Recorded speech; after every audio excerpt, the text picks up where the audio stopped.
Hello again, Internet. I got a pretty good response on my first vlog, by which I mean I got way fewer death threats and declarations of gayness than I was expecting. In fact, not one single person told me that I needed to get a life. The comments were so nice that I thought I'd answer a few of them.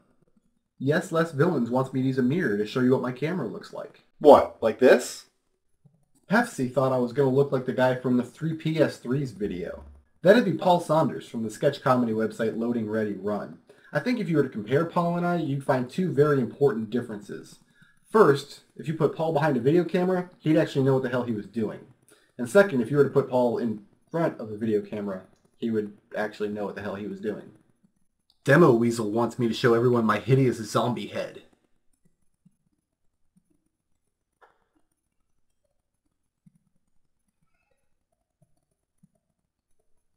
Finally, At Bigelow wants to discuss the pussification of vampires and werewolves in modern media.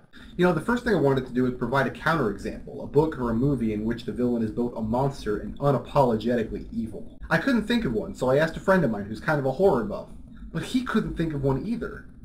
We put our heads together, and the last movie we can remember having a monster villain that wasn't at all sympathetic was, hand to God, Van Helsing, which first of all wasn't scary, and second of all was like 6 years ago.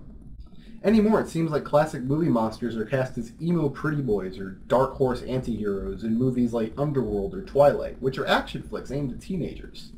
Actually, I think Twilight was a romantic comedy. Peanut, was Twilight a romantic comedy?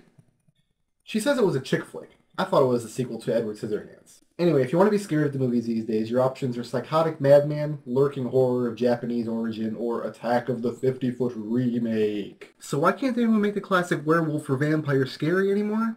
My theory is that these creatures have their basis in myth and folklore. There was a time when everybody knew a guy who had seen a real werewolf, and mysterious disappearances and unexplainable murders were just chalked up to malevolent forces. There was enough to be frightened of in the world, and the idea of scaring yourself for a thrill must have sounded crazy. But eventually we dragged ourselves kicking and screaming out of the Dark Ages and saw it was all make-believe, and we began to see the inherent fun in artificial scares. And of course, the first artificial scares that we got were the classic monsters, Count Dracula, the Wolfman, cursed mummies, and so on and so forth. Back then it was enough to have a one-dimensional villain. A vampire being a vampire was enough to sell the audience on unspeakable evil. There aren't many villains like that anymore. These days, even bad guys like Voldemort and Jason Voorhees have backstories, explanations that serve to humanize them for us. The logical extension is that most of our current villains are just plain humans, and that monsters have been watered down to their current state. Me? I could go for a good old-fashioned evil, violent werewolf movie. I think we're about due. Thanks for watching, and don't forget to visit my website at skibby.com. See you guys next week.